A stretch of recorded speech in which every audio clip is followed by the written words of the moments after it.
Hi friends, என்னோட பேர் யோகேஷ். இன்னைக்கு நம்ம பார்க்க போகிற டாபிக் பார்த்தீங்கன்னா மாடர்ன் இந்தியன் ஹிஸ்ட்ரியில் 7th chapter the revolt of 1857 part 2. இந்த வீடியோவில் நம்ம பார்க்க போகிற கண்டென்ட்ஸ் பார்த்தீங்கன்னா ஃபர்ஸ்ட்டு ஹிந்துஸ் அண்ட் முஸ்லிம்ஸ்குள்ளே இருந்த யூனிட்டி ஃபேக்டரை பற்றி பார்க்க போகிறோம். ரெண்டாவது நேச்சர் ஆஃப் தி ரிவோல்ட் பற்றினா ஒருத்தரோட வியூ எப்படி இருந்துச்சுன்னு பார்ப்போம். தேர்டு இந்த 1857 ரிவோல்ட்னால ஏற்பட்ட விளைவுகளை பற்றி பார்ப்போம். ஃபைனலாக சிக்னிஃபிகன்ஸ் ஆஃப் த ரிவோல்ட் பற்றி பார்த்து முடிக்க போகிறோம். ஃபர்ஸ்ட் பார்த்தீங்கன்னா ஹிந்து முஸ்லீம் யூனிட்டி ஃபேக்டர். இந்த 1857 ரிவோல்ட் டைம்ல ஹிந்துஸ் அண்ட் முஸ்லிம்ஸ்குள்ள எல்லா லெவல்லையும், அதாவது மக்களுக்குள்ள, சோல்ஜர்ஸ் அப்புறம் லீடர்ஸ்குள்ளேயும் நல்ல ஒரு ஒற்றுமையும் கோஆபரேஷனும் இருந்திருக்கும். எல்லா கிளர்ச்சியாளர்களுமே முஸ்லிமான பகதூர் ஷா ஜாஃபரை பேரரசரா ஒத்துட்டு இருந்திருப்பாங்க. மீரத்துல இருந்து ஹிந்து சிப்பாய்ஸோட ஃபர்ஸ்ட் இம்பல்ஸ், அதாவது தூண்டுதல் முகல் சாம்ராஜ்யத்தோட கேபிட்டலான டெல்லிக்கு தான் படையெடுத்திருப்பாங்க.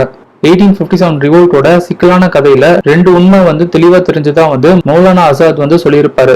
ஒண்ணு இந்தியால ஹிந்துஸ் அண்ட் முஸ்லிம்ஸ்குள்ள நல்ல ஒரு ஒற்றுமை உணர்வு இருக்கிறது. ரெண்டாவது முகல் அரசர் மேல மக்கள் ரொம்ப விசுவாசமா இருந்தது.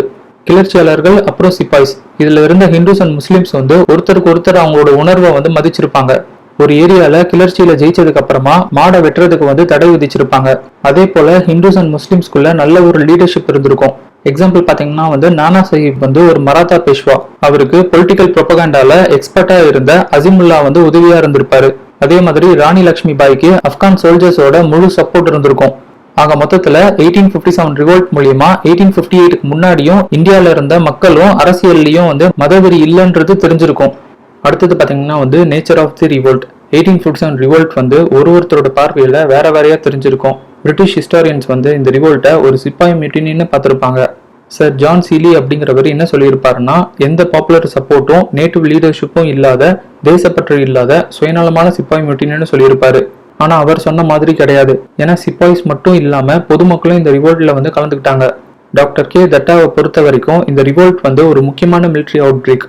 இது மூலியமா புது பொலிட்டிக்கல் ஆர்டர்ஸால பாதிக்கப்பட்ட பிரின்சஸ், லேண்ட்லார்ட்ஸ்லாம் சாதகமா எடுத்துக்கிட்டதாகவும், அப்புறம் கிளர்ச்சியாளர்களுக்குள்ள ஒற்றுமை இல்லாததா பார்க்கப்பட்டதா சொல்லியிருப்பாரு. வி.டி. சவர்கர் அவரோட the Indian war of independence 1857 இந்த புக்ல 1857 ரிவோல்ட்டை பிளான்டு வார் ஆஃப் நேஷனல் இண்டிபெண்டன்ஸ்னு சொல்லியிருப்பாரு.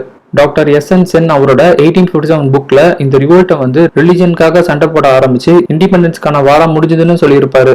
டாக்டர் ஆர்.சி. மஜும்தார் பொறுத்த வரைக்கும் இந்த ரிவோல்ட் ஃபர்ஸ்ட் டைம் நாட்டுக்காகவோ இல்லைன்னா சுதந்திரத்துக்கான போரோ கிடையாதுன்னு நினைச்சிருப்பாரு. ஏன்னா நாட்டுக்குள்ள நிறைய பேர் இந்த கிளர்ச்சியில கலந்துக்காம இருந்திருப்பாங்க. மார்க்சிஸ்ட் ஹிஸ்டாரியன்ஸை பொறுத்த வரைக்கும் 1857 ரிவோல்ட் ஃபாரினர்ஸ் கிட்டையும் ஃபியூடல் சிஸ்டம் கீழே அடிமையா இருக்கிறதுக்கு எதிராக சோல்ஜர்ஸும் விவசாயிகளும் ஒன்னா சேர்ந்து ஜனநாயக ரீதியா நடத்தின போராட்டம்னு சொல்லியிருப்பாங்க. ஆனா இந்த ரிவோல்ட்டோட நிறைய லீடர்ஸ் பாத்தீங்கன்னா ஃபியூடல் பேக்ரவுண்ட்ல இருந்து தான் வந்திருப்பாங்க. லைக் ஜமீன்தாஸ், தாலுக்தாஸ், ஜாகிர்தாஸ், சர்தாஸ்லாம். ஜவஹர்லால் நேருவை பொறுத்த வரைக்கும் இந்த 1857 ரிவோல்ட்டை ஃபியூடல் அப்ரைசிங்னு சொல்லியிருப்பாரு. எம்.என். ராயை பொறுத்த வரைக்கும் இந்த 1857 ரிவோல்ட் கமர்ஷியல் கேபிட்டலிசம்க்கு எதிராக ஃபியூடலிசமோட சைட்ல பண்ண கிளர்ச்சின்னு சொல்லியிருப்பாரு. ஆர்.டி. தத்தை பொறுத்த வரைக்கும் ஓல்டு ஃபியூடல் ஆர்டரை பாதுகாக்கிறதுக்குன்னு ஒத்துக்கிட்டாலும் ஃபாரின் டாமினேஷனுக்கு எதிராக விவசாயிகளோட கிளர்ச்சியா பார்த்திருப்பாரு. இது மாதிரி தான் 1857 ரிவோல்ட் பத்தி ஒருத்தருக்கும் ஒரு மாதிரி வியூஸ் இருந்துச்சு. சில பேர் 1857 ரிவோல்ட் தான் பிரிட்டிஷ் ரூலை வெளியே அனுப்ப இந்தியன்ஸ் பண்ண ஃபர்ஸ்ட் பெரிய போராட்டம்னு சொல்லியிருப்பாங்க. அதுக்கு ஹிஸ்டோரியன்ஸ் இதுக்கு முன்னாடியும் இதே அளவுல பிரிட்டிஷ் ரூலுக்கு எதிராக கிளர்ச்சி ஏற்பட்டுச்சுன்னு கேள்வி எழுப்பியிருப்பாங்க. எஸ்.பி. சௌத்ரியை பொறுத்த வரைக்கும் இந்த 1857 ரிவோல்ட் ஃபர்ஸ்ட் டைம் பல கிளாஸஸ் இந்த மக்கள் ஒன்னா சேர்ந்து ஃபாரின் பவரை எதிர்த்ததா சொல்லியிருப்பாரு.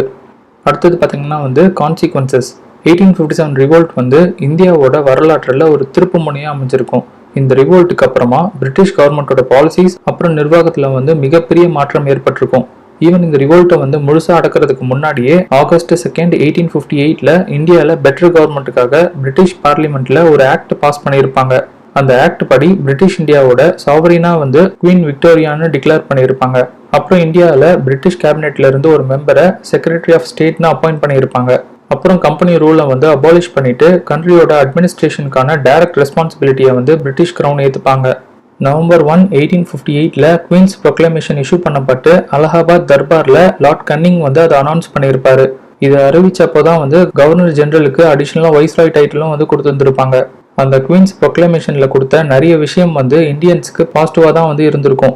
லைக் பிரிட்டிஷ் இனிமே ஒரு புது ரீஜனை கைப்பற்றி அவங்க டெரிட்டரியை எக்ஸ்பேண்ட் பண்றதெல்லாம் முடிவுக்கு வந்திருக்கும்.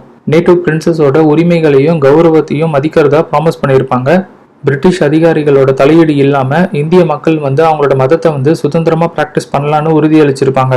எல்லா இந்தியன்ஸுக்கும் சமமான பாரபட்சமும் பார்க்காம பாதுகாப்பு வழங்குறதாவும் எந்த இனம் மதம்னு பொருட்படுத்தாம கவர்மெண்ட் சர்வீசஸ்ல சமமான வாய்ப்பு அளிக்கிறதா ப்ராமிஸ் பண்ணியிருப்பாங்க.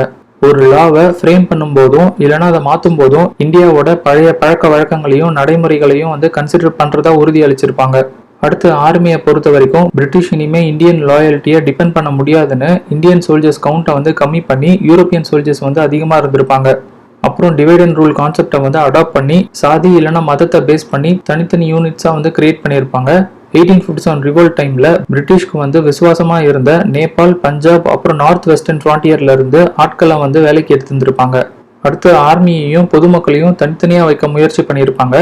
ஆர்மி அமல்கமேஷன் ஸ்கீம் 1861 படி கம்பெனியோட யூரோப்பியன் ட்ரூப்ஸை வந்து கிரவுனோட சர்வீசஸ்க்கு மூவ் பண்ணியிருப்பாங்க. ஆர்மியில அப்புறம் ஆர்டிலரி டிபார்ட்மெண்ட்ல இருக்கிற எல்லா பெரிய பதவிகளையும் யூரோப்பியன்ஸ்க்கு ரிசர்வ் பண்ணியிருப்பாங்க. 20th செஞ்சுரியோட ஃபர்ஸ்ட் டிகேட் வரைக்கும் ஒரு இந்தியன் ஆஃபீஸர் கூட பிரிட்டிஷ் இந்தியன் ஆர்மியோட ஹை போஸ்ட்ல வந்து இல்ல. இங்கிலாந்துல ட்ரெடிஷனலிஸ்ட் ரியாக்ஷனால இந்தியாவில் பிரிட்டிஷ் எம்பையர் வந்து ரொம்ப அப்சல்யூட் பவரோட இருக்கணும்னு இருந்திருப்பாங்க. இதனால படிச்ச இந்தியன்ஸையே வந்து பவரை ஷேர் பண்றதுக்கு அலோவ் பண்ணியிருக்க மாட்டாங்க. இதனால லாங் டேர்ம்ல பிரிட்டிஷ் எம்பையருக்கு எதிர்விளைவை வந்து ஏற்படுத்தியிருக்கும்.